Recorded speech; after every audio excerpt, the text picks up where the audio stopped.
안녕하세요. 사랑영향력 이은입니다. 오늘은 나의 사랑을 상대방에게 효과적으로 전달하는 방법에 대해서 한번 얘기 나눠보려고 하거든요.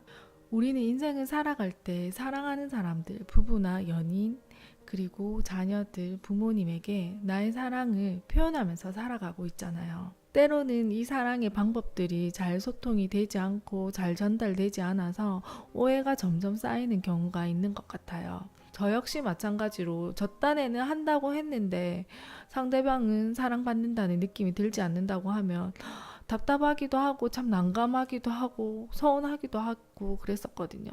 그래서 1년 전에 김세 작가님께서 추천해 주신 5가지 사랑의 언어라는 책을 읽었었어요. 정말 많은 도움이 됐었는데요. 이 책의 핵심 내용은 서로 사랑하면서도 사랑을 느끼지 못한 이유는 서로 다른 사랑의 언어를 사용하고 있기 때문이다 라고 얘기해 줬어요. 그 사랑의 5가지 언어는 인정하는 말, 함께하는 시간, 그리고 선물, 봉사, 스킨십 이렇게 5가지가 있어요. 상대방의 사랑의 언어로 소통해야지만 상대방에게 잘 전달된다라는 이런 내용이었어요. 이 책의 이 내용 정말 좋은 내용이잖아요. 이 내용을 어떻게 하면 내 삶에 적용하고 활용할 수 있을까 생각하다가 정말 간단한 방법이고 지금 당장 할 수 있는 방법이라서 여러분께 함께 나누고자 이렇게 마이크를 켜게 되었습니다. 자, 그러면 어떻게 하면 나의 사랑의 언어를 상대방에게 잘 전달할 수 있을까요? 듣고 나면 이거 뭐야? 정말 단순한 거네 라고 하실 거예요. 그래도 들어보면 당장 해보고 싶다는 생각이 드실 거예요. 그 방법이 뭐냐면요.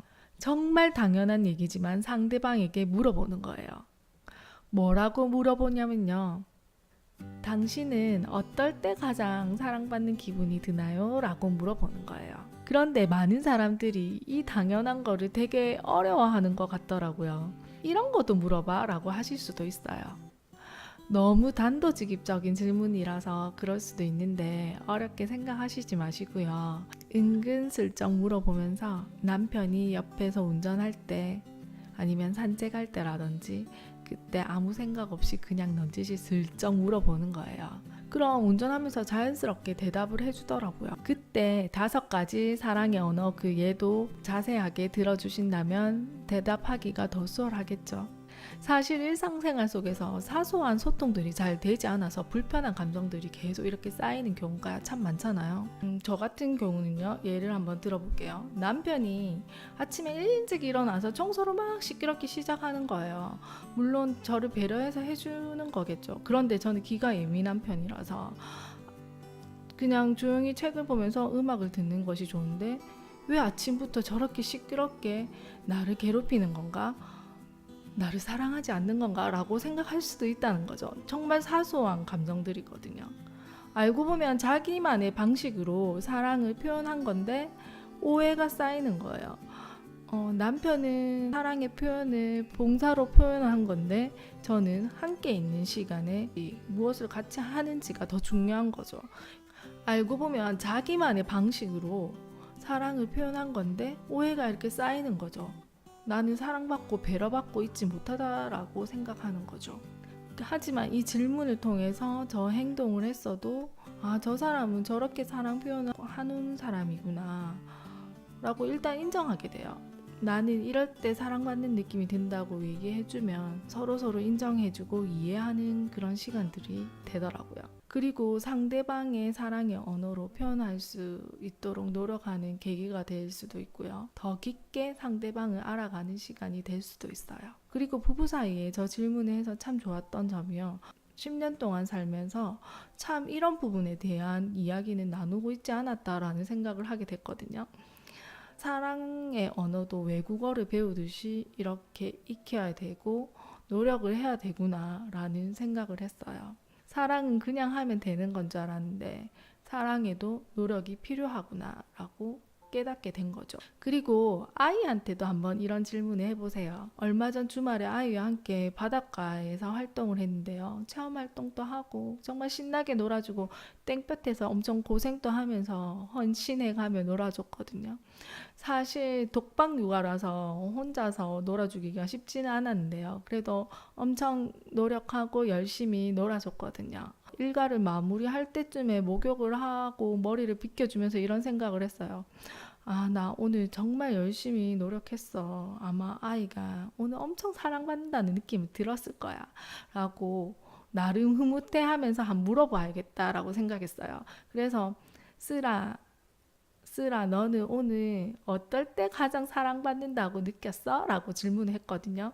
그런데 돌아온 아이의 대답은 예상 밖이었어요. 좀 이따가 침대에 누웠을 때 가장 사랑받는다고 느낄 것 같아. 라고 얘기하는 거예요. 그래서 왜 그렇지? 라고 다시 물어봤어요. 그랬더니 아이는 엄마, 나는 엄마가 자기 전에 안아주고 뽀뽀해 줄 때가 가장 사랑받는다고 느껴. 라고 얘기하는 거예요.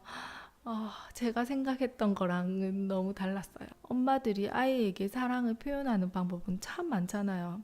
차에 태워서 어딘가에 데려다 주기도 하고, 아이가 좋아하는 음식을 만들어 주기도 하고, 좋아하는 선물도 사주고, 칭찬의 말도 하고, 응원도 해주고, 참 많은 표현 방법들을 하는데요. 그런데 의도는 좋지만 이 모든 행동들이 다 사랑받는다는 느낌이 들지는 않다는 것을 알았어요. 저희 딸아이처럼요. 우리가 해준 일에 감사함을 느끼겠지만 우리 아이의 첫 번째 사랑의 언어의 1순위는 바로 스킨십이었던 것처럼 말이죠. 그래서 이 질문을 해서 우리 아이는 이렇게 했을 때 가장 사랑받는 것을 느끼구나. 이제 이 아이에게서 가장 중요한 것은 뽀뽀해주거나 안아주거나 이렇게 스킨십 해주는 게 가장 중요하다는 것을 알았잖아요. 그러면 이제 저는 다른 것보다 조금 더 신경 더 써서 이거는 매일매일 해줘야겠다. 아이의 감정 탱크에 사랑이 가득 넘치게끔. 이게 제일 중요하구나 라는 것을 알게 된 거죠. 이렇듯이 직접 물어보고 답을 구하면 이 사람, 이 아이가 가장 중요하게 생각하는 것이 무엇인지 알 수 있으니까 꼭 물어보세요. 여자들끼리는 솔직하게 서로의 마음을 잘 읽기도 하는데 남자들은 대부분 여자의 마음을 잘 못 읽는 경우가 많더라고요. 그래서 연인이나 부부끼리에는 대놓고 말할 필요도 있다고 봐요. 내게 사랑받는 기분을 느끼게 해주려면 이러하게 해줬으면 좋겠어 라고 얘기하는 거죠. 그 대신 사랑을 담아서 친절하게 얘기해야겠죠. 쪼르거나 재촉하면서 하는 말이 아니라 예쁘게 잘 포장해서 얘기하는 게 좋겠죠. 사랑을 가장 확실하게 전달하는 방법은 상대방의 사랑의 언어를 사용하는 겁니다. 그것을 알아내기에 가장 빠른 방법은 지금 바로 물어보는 거예요. 당신은 내가 어떻게 할 때 가장 사랑받는 기분이 드나요? 라고 지금 당장 물어보세요. 오늘 이 영상이 여러분께 조금이나마 유익했으면 좋겠고요. 좋아요와 구독 눌러주시면 정말 감사드리겠습니다. 사랑합니다. 감사합니다. 안녕히 계세요.